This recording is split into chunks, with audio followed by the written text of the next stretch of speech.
Welcome back students. आज हम पढ़ेंगे आपके 12वीं कक्षा के भूगोल का जो पुस्तक है भारत लोक और अर्थव्यवस्था, उसका चैप्टर नंबर 7 जो कि है खनिज और ऊर्जा संसाधन का। आज हम पढ़ेंगे तृतीय भाग, जिसमें कि हम पढ़ेंगे अधातु खनिज के बारे में।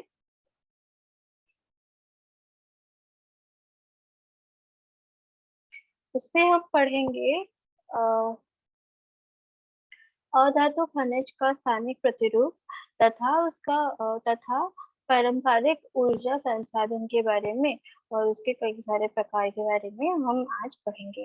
ठीक है, तो पहले वीडियोस पे क्या क्या पढ़ा था हमने वो याद कर लेते हैं। हमने पार्ट 1 में पढ़ा था आपका जो खनिज होता है उसका परिभाषा, उसके प्रकार, उसका वितरण आदि हमने पढ़ा था। जो द्वितीय आपका वीडियो था उसमें हमने पढ़ा था कि जो अ, धातु खनिज होते हैं उसके प्रकार और अ, उसका जो स्थानिक प्रतिरूप है अलग अलग खनिज का, उसके बारे में हमने पढ़ा था। ठीक है, तो अभी हम पढ़ेंगे अधातु खनिज के बारे में। ठीक है, उसका स्थानिक प्रतिरूप और जो पारंपरिक ऊर्जा संसाधन है उनके बारे में। सबसे पहले हम पढ़ते हैं कि अधात्विक खनिज में क्या क्या आएगा। तो अधात्विक खनिज में सबसे ज्यादा जरूरी जो है वो है मिका। ठीक है, उसको हिंदी में अभ्रक भी बोलते हैं। तो मिका के बाद जो दूसरे अधात्विक खनिज है जो बहुत ज्यादा हम उपयोग उसका लेते हैं, वो है आपका जो चूना पत्थर होता है वो, फिर डोलोमाइट या फिर आपका जो फॉस्फेट होता है। ये सारी चीजें भी होता है। ये सारी चीजों का इतना ज्यादा हम इस्तेमाल नहीं करते हैं, मतलब वो व्यापार में या फिर औद्योगिक रूप से इतना इस्तेमाल में नहीं आता है, तो उनके बारे में हम विस्तार से ना पढ़ के बस मिका के बारे में पढ़ेंगे। ठीक है, तो मिका जो है, मतलब कि जो अभ्रक है, उसका उपयोग कहाँ पे होता है? उसका उपयोग सबसे ज्यादा विद्युत और जो इलेक्ट्रॉनिक उद्योग है वहां पे किया जाता है। ठीक है, और बोला गया है कि इसको बहुत ही, इस धातु को बहुत ही ज्यादा पतली चादरों में विभाजित कर सकते हैं, और इसमें इतना ज्यादा लचीलापन होता है कि इसको आप तोड़ मरोड़ भी सकते हो। ठीक है, तो मतलब ये बहुत ही ज्यादा मजबूती भी देता है और साथ ही में इसमें लचकीलापन भी है। तो जो मिका है, मतलब जो अभ्रक है, उसका भारत में कहाँ कहाँ उत्पादन होता है हम ये पढ़ेंगे। तो ये कई सारे राज्यों में इसका उत्पादन होता है, जैसे कि आपका हो गया झारखंड, आंध्र प्रदेश, तेलंगाना, राजस्थान, फिर तमिलनाडु, पश्चिम बंगाल, मध्य प्रदेश, ऐसी जगहों में, ऐसे राज्यों में आपका अबर का उत्पादन होता है। और अभी हम देखेंगे कि कौन से राज्य में कैसे होता है। ठीक है, तो झारखंड में अगर हम देखें तो झारखंड में बहुत ही बेहतरीन जो क्वालिटी का, बहुत ही अच्छे दर्जे का आपका वो अभ्रक मिलता है। ठीक है, तो झारखंड में जो आपका पट्टी है अभ्रक का, वो 150, मतलब कि 150 किलोमीटर की दूरी तक फैला हुआ है, और उसकी लंबाई लगभग 22 किलोमीटर है। अ, और वो हजारीबाग का जो पठार है वहां तक उसका, उसके निचले हिस्से तक वो फैला हुआ है। ठीक है, वैसे ही आंध्र प्रदेश में जो आपका नेल्लोर जिला है वहां पे ज्यादा से ज्यादा अभ्रक का उत्पादन होता है, और वो बहुत ही उच्च स्तर का, मतलब उच्च गुणवत्ता वाला अभ्रक होता है। ठीक है, राजस्थान में भी एक पट्टी है जहाँ पे आपका उत्पादन होता है, वो है आपका जो भीलवाड़ा, जयपुर से भीलवाड़ा और पुर के आसपास तक का है। ठीक है, और वो जो राजस्थान का पट्टी है वो 30 किलोमीटर तक फैला हुआ है। ठीक है, वैसे ही जो अभ्रक है वो बोला गया है कि भर जमा तमिलनाडु, फिर कर्नाटका, कैसे जैसे जब जैसे तमिलनाडु के मैसूर या फिर हसन डिस्ट्रिक्ट, जो मैसूर या फिर हसन डिस्ट्रिक्ट है कर्नाटका के, या फिर कोयम्बतूर, तिरुचिपल्ली, मदुराई, कन्याकुमारी जैसी जगह है जो है तमिलनाडु में, वहां पे पाई जाती है। वैसे ही केरला में जो अभ्रक है उसका उत्पादन एलिपे में होता है। और साथ ही साथ महाराष्ट्र जैसे जिला में आपका महाराष्ट्र जैसे राज्य में फिर रत्नागिरी जिला में आपको इस धातु का उत्पादन मिलेगा। वेस्ट बंगाल में आपका पुरुलिया और जो बांकुरा है वहां पे मिक्का मिलेगा। ठीक है।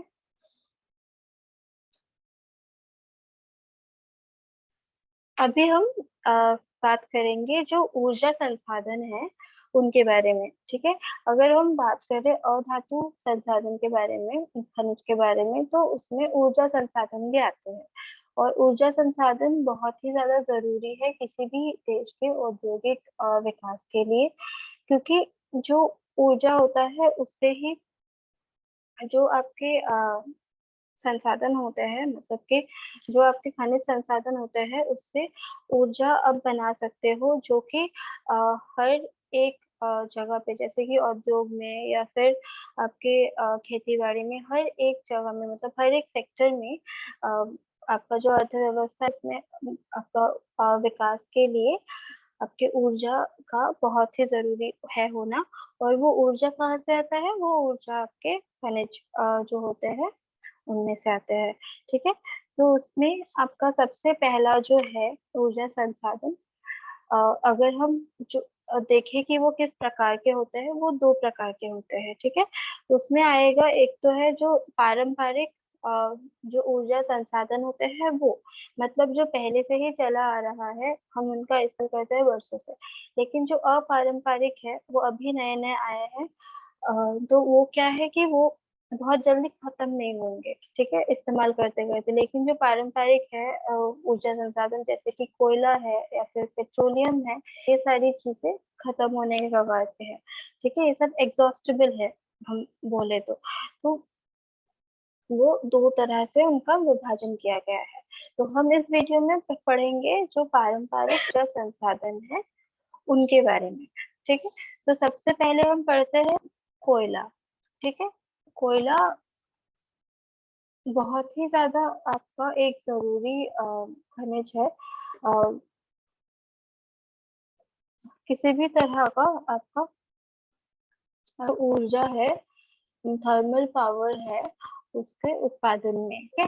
तो जो लो रिस्क है उसको भी पिघलाने में आपको बहुत ज्यादा थर्मल पावर चाहिए होता है। मतलब कि अ, उसको अगर आप लो अयस्क को पिघलाने जाए तो आपको आग चाहिए होगा थर्मल पावर जनरेट करने के लिए, और वो आग जलाने के लिए आपको कोयले की जरूरत है। तो कोयले का जो आपका रिजर्व है, मतलब कि कोयले का जो आपका भंडार है, वो किसी देश में बहुत ज्यादा मायने रखता है उसके विकास के लिए। ठीक है।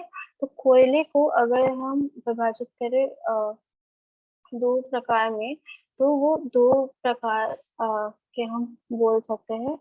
तो कोयला गोंडवाना और तृतीय निश्चय से उसको जोड़ सकते हैं। तो जो गोंडवाना कोयला है वो बहुत ही ज्यादा पुराना, जो मतलब बहुत ही जो पहले का जो युग था, जब डायनासोरस या फिर ऐसे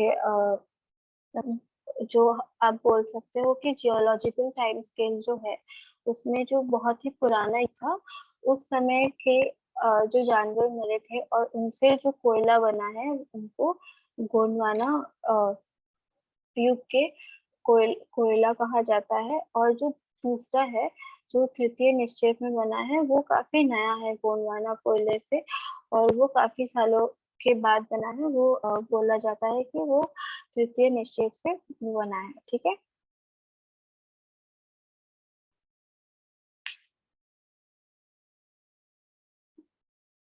और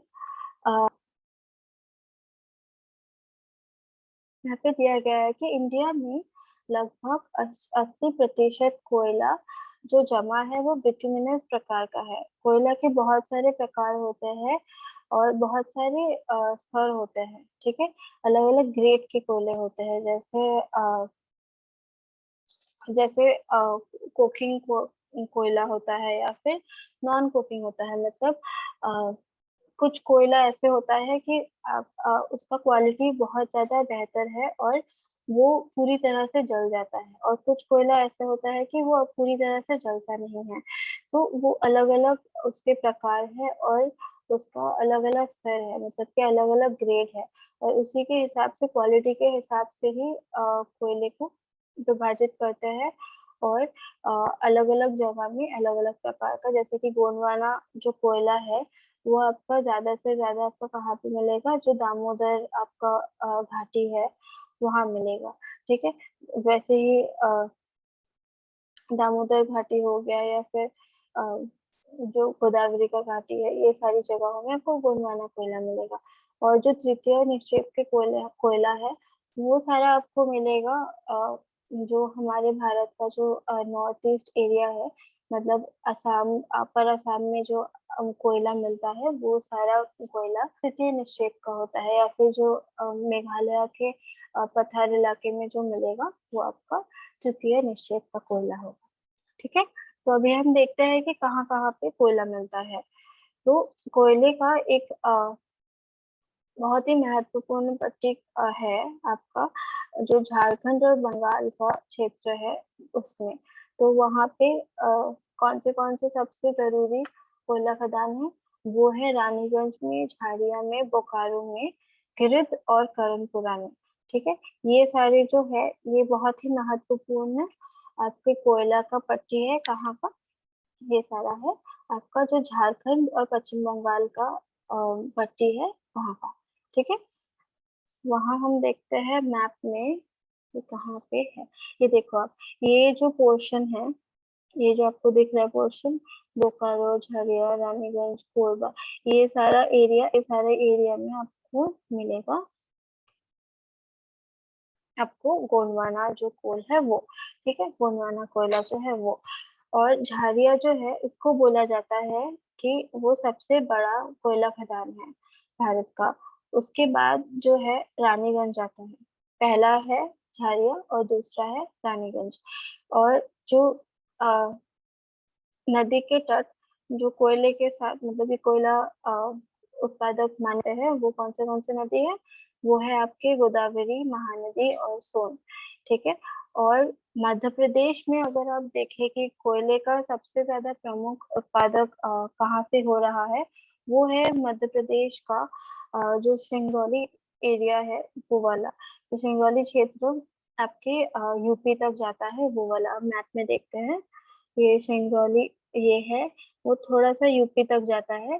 तो ये जो क्षेत्र है मध्य प्रदेश का, ये प्रमुख क्षेत्र है आपके कोयला उत्पादन में, ठीक है। ओडिशा में कौन से है? ओडिशा में है आपका कोरबा, उसके कोरबा है छत्तीसगढ़ में, ओडिशा में है आपका तलचर और रामपुर।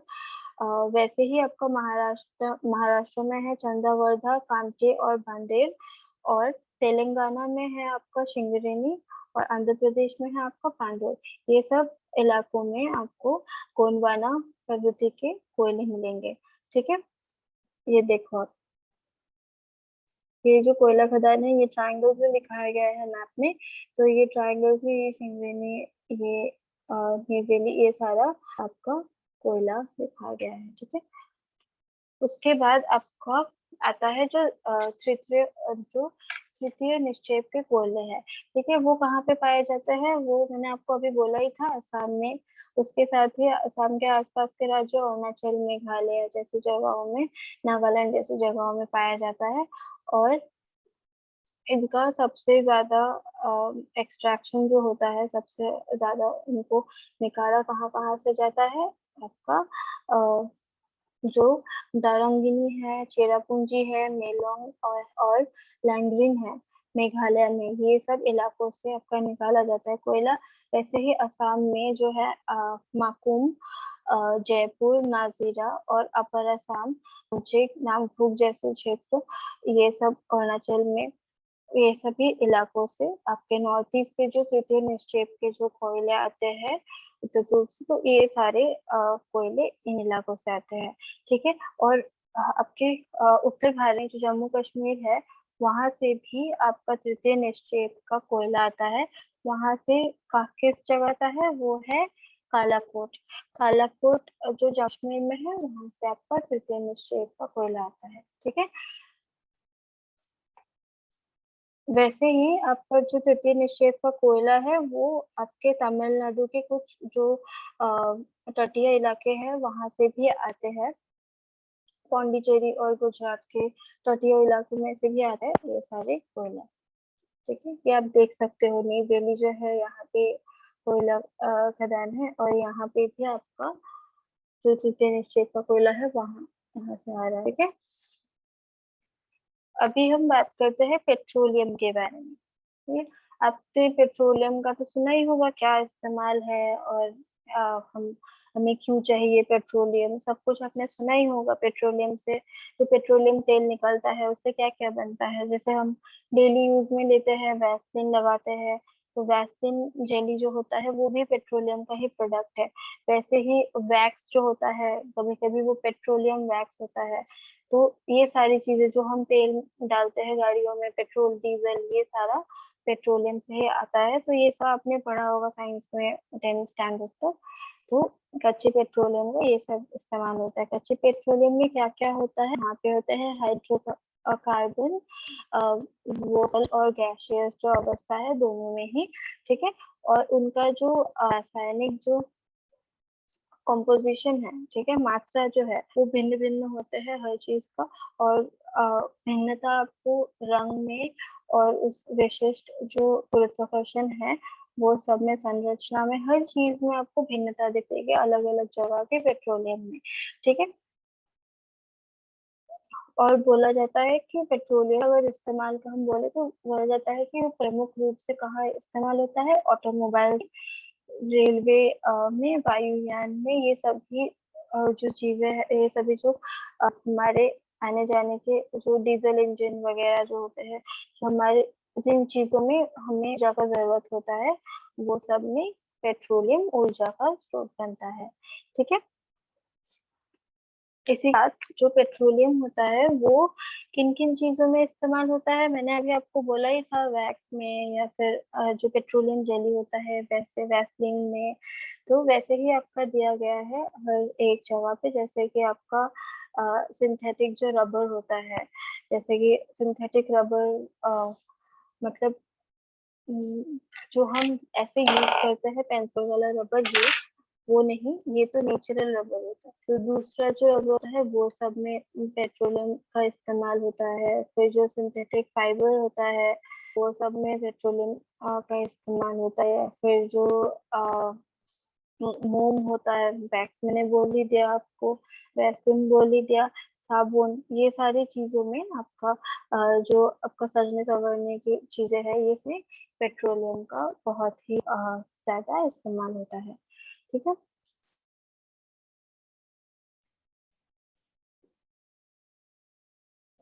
जो पेट्रोलियम है वो आपका, उसको हम क्या बोलते हैं, कभी कभी ये बहुत ज्यादा इंपॉर्टेंट है, शॉर्ट क्वेश्चन में आता है, उसको बोला जाता है कभी कभी लिक्विड, मतलब कि आपका तरल ना, वो भी बोला जाता है। और उसके साथ जो आपका कोयला है इसको क्या बोला जाता है, इसको बोला जाता है काला हीरा, ब्लैक डायमंड।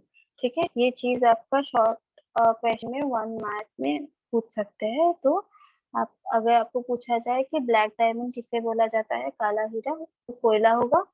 और अगर आपको पूछा जाए कि तरल सोना किसे बोला जाता है, तो वो सोना होगा, सॉरी, तो वो पेट्रोलियम होगा। ठीक है।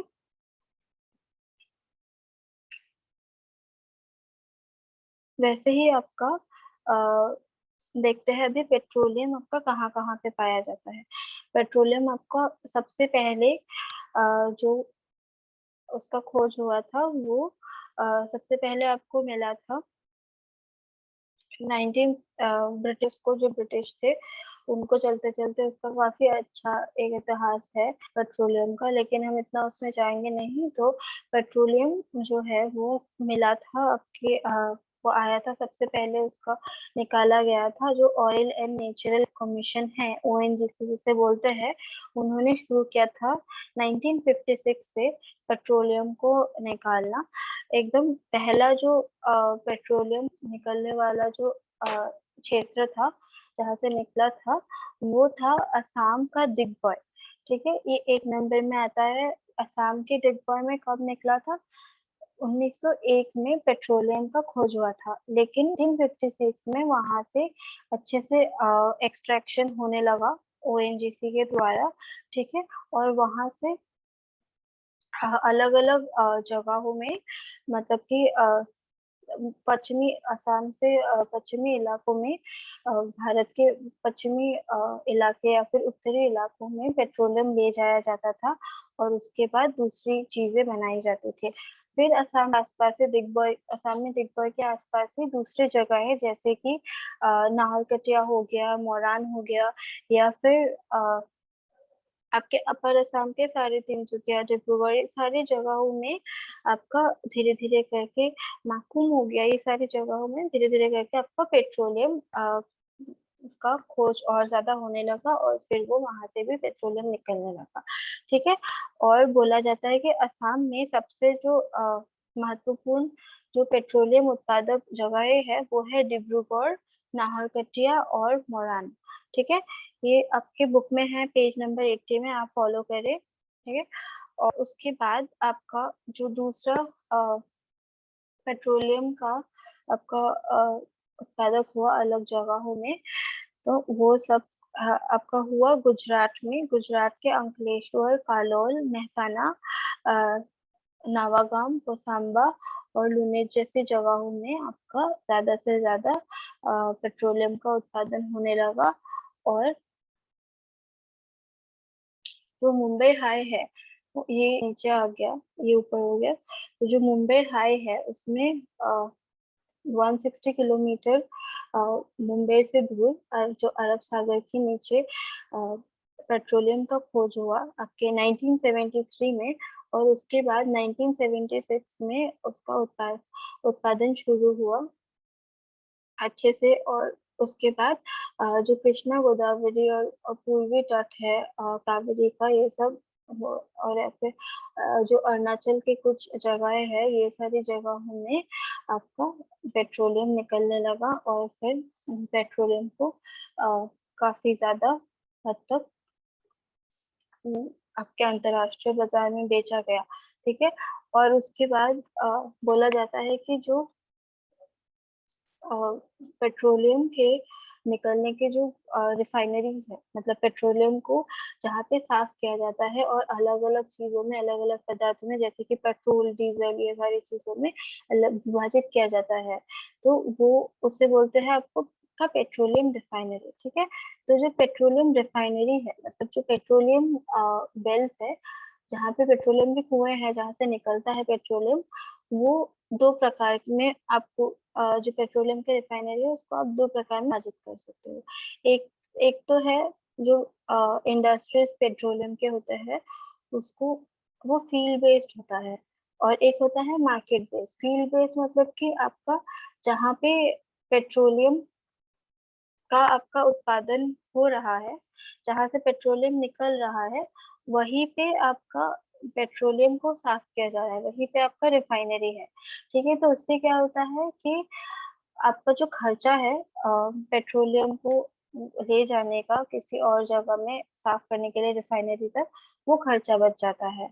और आप पूरे साफ रिफाइंड पेट्रोलियम जो अलग-अलग चीज़ों में विभाजित हो जाता है, जैसे कि पेट्रोल, डीज़ल, गैसोलीन ये सारी चीज़ों में, तो उसको अलग-अलग जगहों में अलग-अलग मार्केट में बेच सकते हो।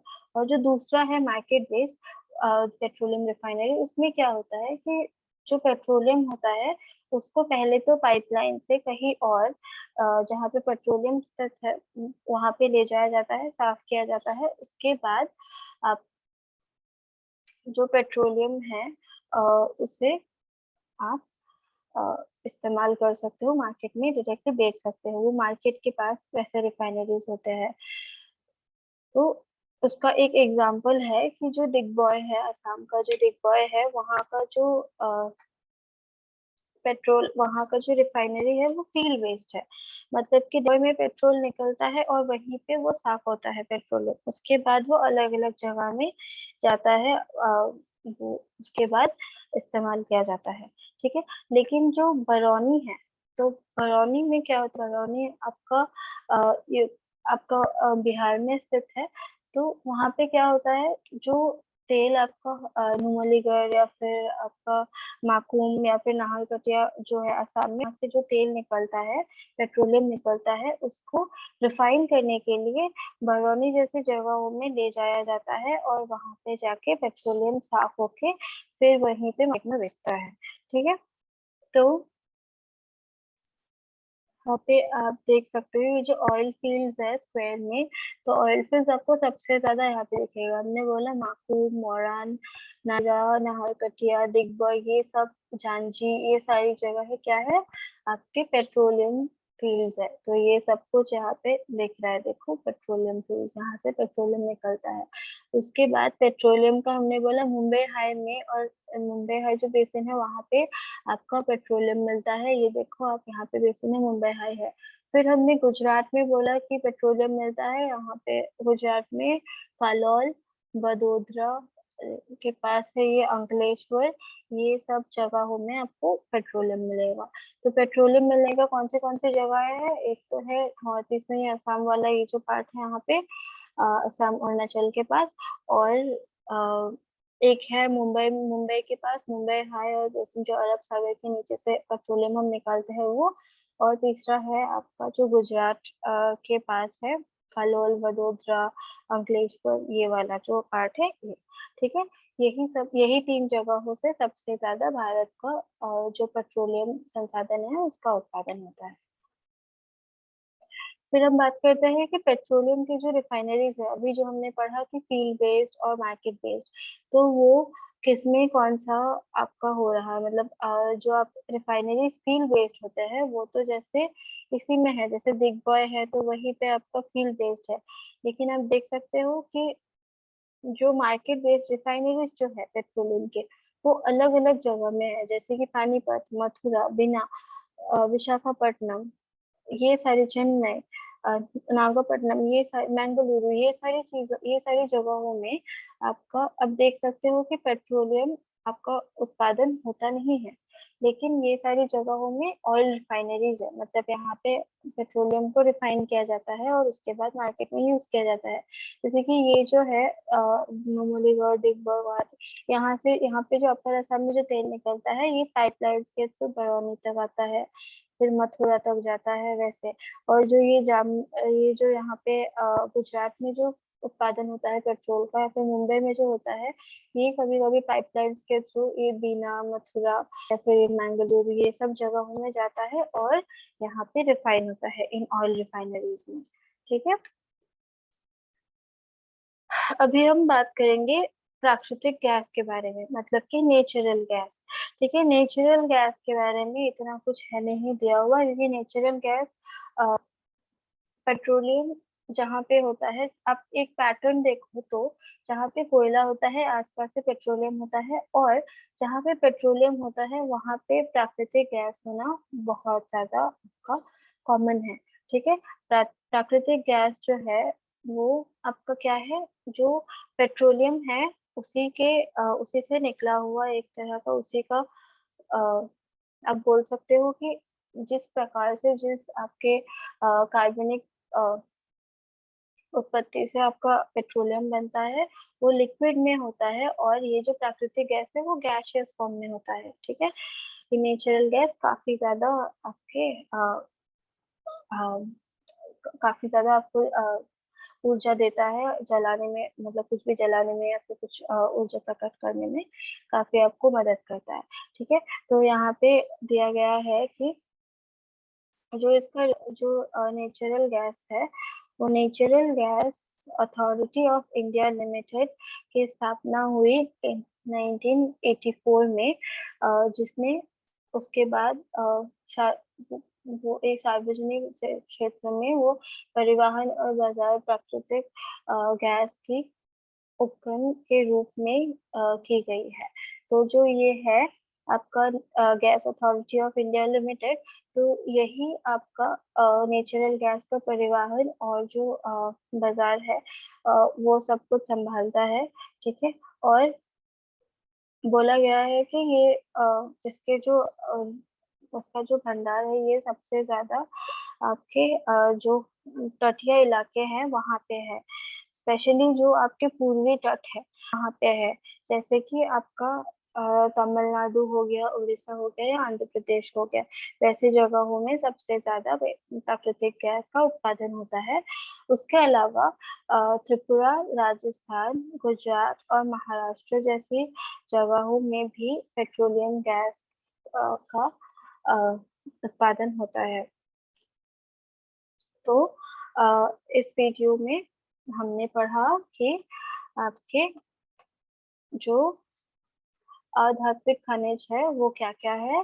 वो मिका है, लाइमस्टोन है, डोलमाइट है, लेकिन हमने मुख्य रूप से मिका के बारे में पढ़ा, वो कहाँ पाया जाता है, उसका क्या इस्तेमाल होता है, ये सब कुछ। उसके बाद हमने पढ़ा जो आपके ऊर्जा संसाधन है उसमें क्या क्या है। पारंपरिक ऊर्जा संसाधन के बारे में हमने मुख्य रूप से पढ़ा है। उसमें हमने कोयले के बारे में पढ़ा है, कोयले के प्रकार, कोयले का किस तरह से वितरण किया गया है भारत में, वो कुछ हमने पढ़ा। उसके बाद हमने पेट्रोलियम के बारे में पढ़ा, पेट्रोलियम का इस्तेमाल, फिर पेट्रोलियम का खोज कैसे हुआ, और साथ में पेट्रोलियम किस किस जगह में पाया जाता है, और जो पेट्रोलियम रिफाइनरीज है वहाँ कहाँ पे पाया जाता है, ये सारा हमने पढ़ा है इसमें। और आखिर में हमने पढ़ा प्राकृतिक गैस के बारे में, प्राकृतिक गैस कहाँ पाया जाता है और इसका क्या इस्तेमाल है, ये सब हमने पढ़ा है। और इसी के साथ आपके जो पारंपरिक जो ऊर्जा संसाधन है ये खत्म होता है। और जो अगला वीडियो है उसमें हम पढ़ेंगे अपारंपरिक ऊर्जा संसाधन है उनके बारे में। अ, और वो आपके पूरे इस लेक्चर सीरीज का लास्ट पार्ट होगा, चैप्टर का एंडिंग होगा, ठीक है। तो इस वीडियो इतना ही, ये वीडियो यहीं पे समाप्त होता है। धन्यवाद।